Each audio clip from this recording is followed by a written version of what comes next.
So to make this small book, we're going to start with a piece of 4-inch wide by 20-inch long cardboard, utility knife, 3/4 inch wide masking tape, 1.5 inch wide masking tape, a ruler, a cutting mat, and not a utility knife, but an X-Acto knife. So the first thing we need to do is to cut that strip down into 5-inch sections. And you can use the ruler like I am here, or you can use the grid on that cutting mat to mark off 4 5-inch long sections. If all goes well, they'll all be the same. Please be careful to keep your fingers out of the cutting path. This video really looks like I'm about to slice my thumb off, which I'd rather not do. There we go. 4 4x5s. Now, the next thing we need to do is trim 3 sides of each page with the 3/4 inch wide tape. That is the narrower of the two tapes. You only need to trim the sides that are not going to be on the binding edge. So what I'm trying to point to there is the 3 sides that do not include the binding. So this is a little precarious, but if you're careful, you can center that page right in the center of that cardboard. If you're looking down from the top,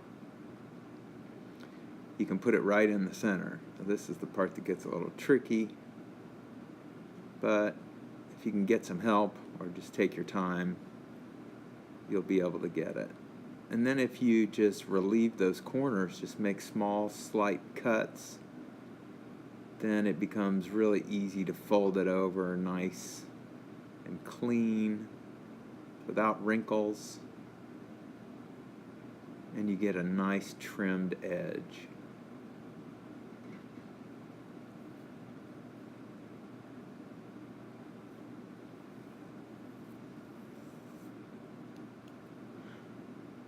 So another possibly easier way to do that is to determine how long a piece of tape you need, and that's why I'm rolling that page.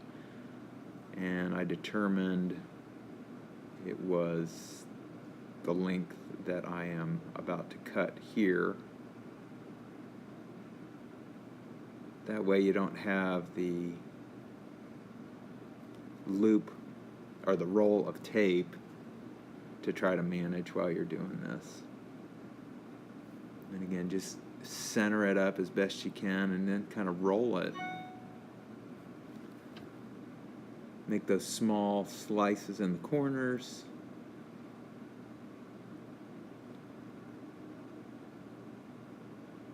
Fold it over carefully. And you've got a nice stack of trimmed pages. Now we need to join the pages. So we're going to put the 2 raw ends together of 2 pages, center up some of the 3/4 inch tape right on that seam. Trim it off. It's a little easier to flip it over and trim that other side. And then you have your first set of pages. Voila. And then to attach the next page, it's nice to have that page up at the right level. So I'm using the other extra page as kind of a shim, and now those 2 pages are flush. Okay, this is our second page that we're binding together. And those pages should be pressed right up against one another. You see I removed the shim.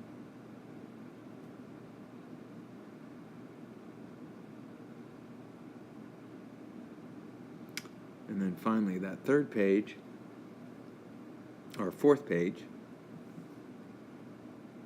goes right like that, and then the little trick there is to flip that first page down,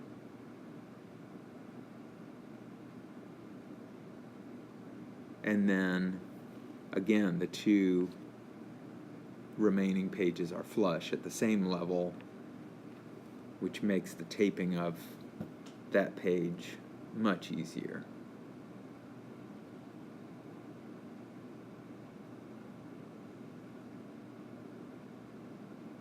Okay, now you essentially have a 4-page book, or a 2-page book with a front and back cover.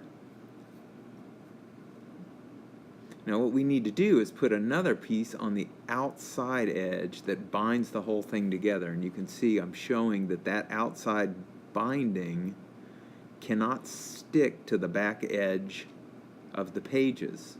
And as I opened it, you notice that it sort of raised up and created a little tunnel. And the way that we do that is with a wide piece of tape. This is our 1.5" tape, and I like to fold it over on itself so I can tape it to the mat. Now this is sticky side up.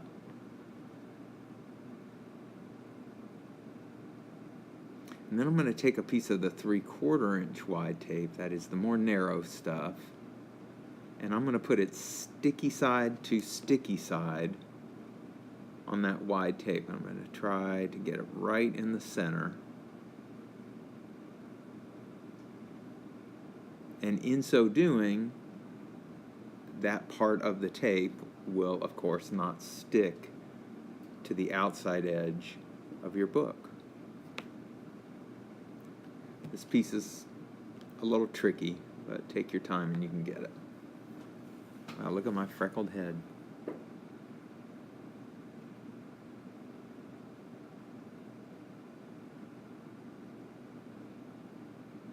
And if you prefer scissors, or you're just more comfortable with them, you are certainly welcome to use scissors.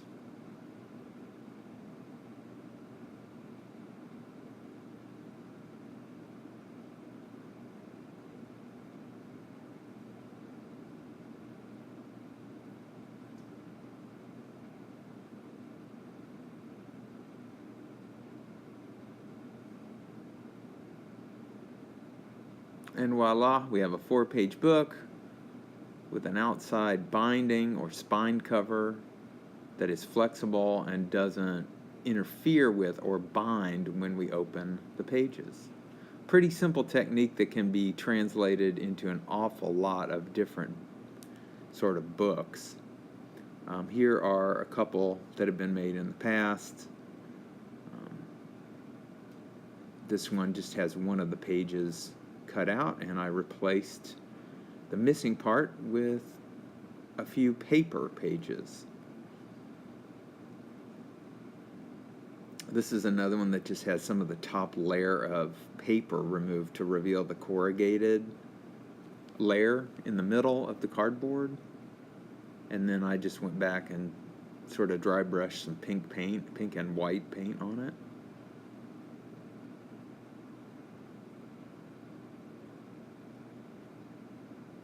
This is one that Caitlin made that it actually opens in 2 different ways. It's got pop-up features.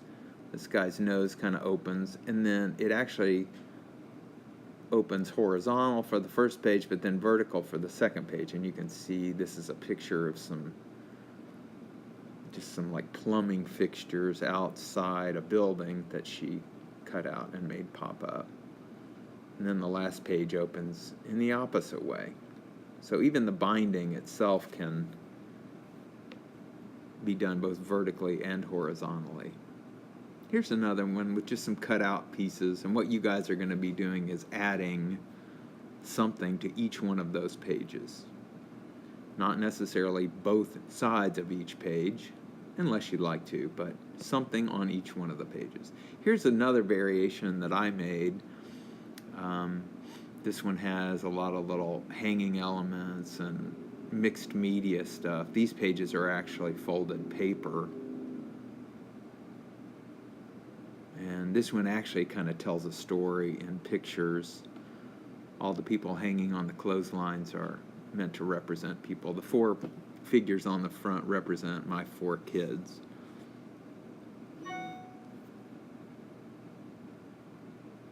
And here's just a little tiny book that I made.